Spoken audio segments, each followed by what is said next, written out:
Welcome to Sacred Earth Journey Roundtable, where we travel the world unfiltered, where strangers become tribe, and global peace begins at kitchen tables.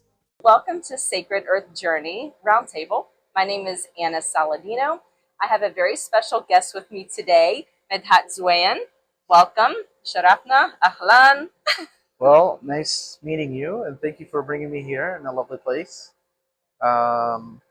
I appreciate you hosting me and your interest in Iraqi culture and Middle Eastern culture in general. And I'm more than happy to discuss it and talk about it more often, elaborate more too. Absolutely. Yeah. So, if you know anything about me at all, you know that I have spent some time in Iraq and all over. I did not make it to Baghdad specifically. I mostly spent my time in Kurdistan, in Mosul, Duqaq, Shaklawa, and some other places along the borders, and absolutely fell in love with Iraqi culture. Medhat, what would you say? You've been in the States, you said, since 2010. Yeah. Name three things that you absolutely miss the most that you wish you could bring with you from Iraq. So there's three aspects I will say. The heat, because I live in California. California is, everybody knows what California is.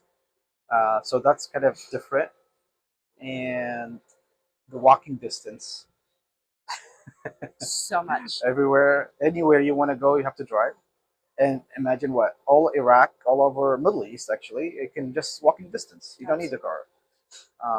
And also the language. I miss that a lot. Talking and the social life. It's different than it's in here for sure, definitely.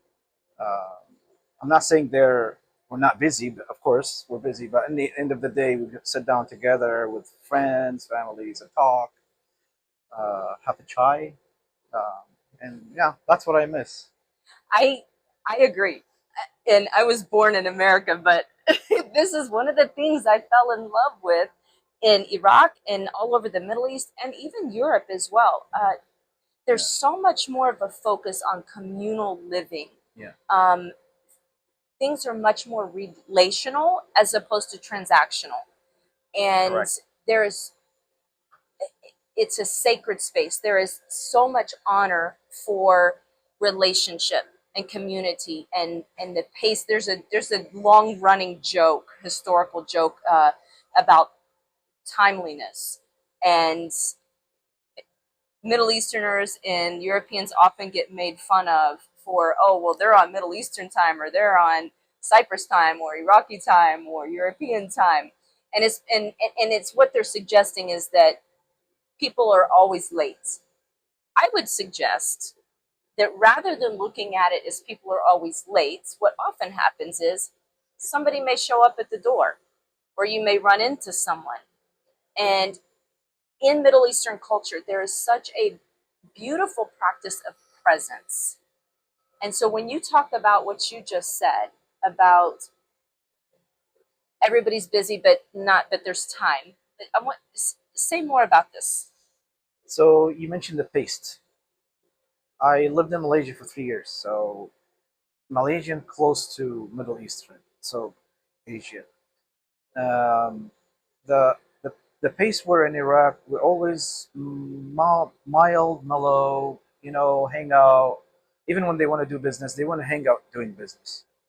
I'm not saying they're not serious; they are. Um, if you go there, and you'll see. But they always take things in a easy way. I think it because what Iraq went through, um, 3 years. So when you transition from that kind of lifestyle and move to United States, which is sharp on time, sharp on things, and even literally when I started school, so in Arabic when you write things, you elaborate. Like there's some elaboration on it. But in here, it has to be referenced, has to be everything has to be perfect. Yeah. Um, I'm not used to that. I wasn't used to that. I had a lot of people help me on that, and that's good. I passed that point to mindset. Change your mindset to start. So I tell my friends, I have to change my CD from Arabic to English. And it's interesting actually, and I understood when I moved to United States. I understood why Western companies or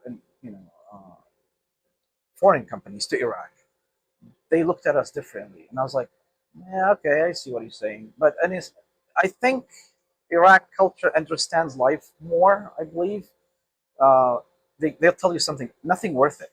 Yeah. They'll tell if you heard that term. Yeah. No, it's not worth it. It's Yeah. not worth it. Even if they lose money, all right, whatever, it's done. Of course, some people they care, but a lot of them it's like whatever, you know. Yeah. They don't have money, it's fine. What's important for them is family. Yeah. And the community they live So in. much. And you notice that although Iraq went through a lot of changes because of wars, dictatorship, Yeah. ISIS, Qaeda, a lot of things that's what which is recent. Yeah. But before that was Ottomans and all that. The history, the people interested in history would read that and see and would understand what's going on. Right. Yeah. Yeah. But again, I believe future changing will change, and I see the young generation. It's understanding more of their past, and they are more open to the outside of Iraq Yeah. because of social media, Absolutely. which is very good. Yeah. Of course, has a positive, negative side in it. But I really hope that Iraq and other Middle Eastern countries never lose that sacred space of community and practicing presence. It's so beautiful and so important. And I think that's one of the things that if we could bring this to America of slowing the pace down and really focusing on developing stronger, healthier, respectful relationships as opposed to just transactional type based relationships, as so what's in it for me, what can you do for me mindset. And this is something that I'm not saying it doesn't exist in Iraq or the Middle East, because we know it does, but maybe not as fast. You know what I mean? Not visible. Right, exactly. He wouldn't say it directly, but of course, well, he's serving for food. What he expects it for sure. Yeah. But he's gonna be nice with you Right. at the beginning. But if you don't, This is true. probably experienced that. So I want to just bring back the history. So Iraqi culture is based on, or its accumulation of cultures that went through that area, the Mesopotamia. So 7,000 years ago, there was a culture. Not a lot of people expose it because still, it's like the archaeology is not really doing that much yet. I think they said 8% exposed out of Babylon. So, and I think Pennsylvania's university or some universities that are going there and doing they're trying to get things out, so we can understand what the culture was. Yeah. But I can tell when you go to the south of Iraq, north of Iraq, east of Iraq, you'll see you'll feel they're all Arabs, by the way. Kurds and Arab, of course, they're mixed. Now Iraq is very mixed nowadays. Yeah. But when the Arab came, when the Kurd came, when Iraq was a Christian. When the Armenian came in, you'll see it now in Baghdad is kind of like the hub of all those cultures. Yeah. And also, if you dig deeper into it, you'll notice there's a Babylonian words in there. Yeah. There's Babylonian moves, behaviors, religion. You'll notice this is unique to that region. Yeah. You don't see it in Persia, or you don't see it in Turkey or Saudi Arabia, or any in Gulf states, or even in Egypt. But when you go to Egypt, you'll see the pharaoh culture in there. Right, that's true. The gold yes, and all that. Absolutely. So again, this should be brought to the attention of people because United States, it's new. It is vibrant. Has a lot of cultures blending in, and it's building itself. But it didn't build itself on, let's say, the Mayans. Right. Right. But again, I believe if I would so in a business mind thing, you're saying that you want to bring the slow pace to the United States. I don't think that's going to happen. Yeah. Now we're talking about money. Money talks, It does, right? yeah. So money usually goes quickly. They want to Yeah. move quickly. Now, the business, when you go Iraq, now you'll notice they are trying to mitigate the Western standard, business standard. Yeah. So they want, um, they have the daily meetings, uh, weekly meetings. Um, they they they copy whatever they see on the social media, how they do things. You know, they ask Google, ChatGPT these days, and it looks like I've seen it now. They're adapting to the American culture. Right. You'll And see Iraq it. is not the only state doing this. No, This is happening especially in Saudi Arabia, in Dubai. Oman is even, there are several states that yeah, are starting to pick up Western style democracy with a flavor of the Gulf states and the yeah. Middle Eastern area, which we'll talk about that That's term later. I know that you have mentioned this before, but it's all regions are beginning to mesh. We are just really becoming a very globalized world. And so many cultures are intersecting and meshing, trying to hold on to some of their fabric while also maybe weaving in fabric of other areas. And so it is becoming more intricate. And if we could just take the best of all cultures and societies and really borrow from those, I think we could be moving in a beautiful direction. And this is we're going to get deeper into this. Go yeah. ahead. I believe there's a term, mash. You mash the culture together. Yes. So when you come to, let's say, with this place, you notice there's a lot of Iraqi food. Because there, you see they're oil, so the content is oily and sugary. It's I think it's too sweet for American culture, but they do try it. Yeah. But I'm pretty sure they start altering that to fit the taste of uh, the You're American, not wrong. right? Absolutely. Sure. But if you go to Iraq, it's different. Absolutely. Just like what happens with the Chinese food, Yeah. the Asian food. If you go to Absolutely. Asia, you won't be able to eat it. But when you come in here, oh, it's fine. What's wrong with it? Yeah. Well, that's why. Yeah. That's where the same thing will apply to the culture. Yeah. You know, the food is just basically it's a part of the culture. They're Yeah. gonna Yeah. adapt Yeah. to you. So the same thing when you go to Iraq, the American food when it comes to Iraq is gonna be altered to the taste of the customers. And so we're constantly adapting Adapting and and mashing up the acclimating. culture. Yes. Absolutely. And it's not, this is not a bad thing necessarily. This is good or bad. It's indifferent, I think, in many ways. I think the issue is going back to finding common ground, Yeah. focusing on the good and the positive, and how can we become a stronger, healthier global society? How can we steward cross-cultural relationship? And I think that's the most important thing. And this is going to happen with global leaders such as yourself, and so many others. We've seen that the Prince of Saudi, I think, is doing some, great, Impressive. Yeah. absolutely making some great strides in that regard. So I think we'll see some positive things come. I for sure. I again, Middle East in general, they're all when you go anywhere. I've been to Kuwait, Dubai. You'll notice the American culture, sure, Yeah. Western culture, the globalization, all that. Yeah. But keep in mind, I my specialty Iraq for sure. So I'll try to bring Iraq in. Iraq in. Anyway, Yeah. so Iraq was living under a bubble for about 40 years. So we didn't have the pleasure of to get that culture into us. It came after 2003. Guess what happened after 2003? We Yeah. couldn't live it. Now Iraq is living it. Now if Yeah. you go to Baghdad nowadays, 2026, if you go to Baghdad, you'll see a different Baghdad Yeah. than than I don't know 2017 maybe. So you see how quickly they adapt and Right. change and they build themselves. What does that entails? This is a vibrant society, and I think will give the culture, the altered culture, the new culture they're going to build to the other cities, to other countries. The Absolutely. influence, Yeah. Absolutely. Iraqi culture. So Iraqi, Syrian, Egyptian, uh, well, Sham, they call it Sham. So they have their own culture, and then that vibrant culture goes up, Right. boom, everywhere. Even the Moroccan culture. So you'll Which see is it vastly different from way many of the different. others. The Yeah, language is different. exactly. It's still Arabic, but it's quite different. But guess what?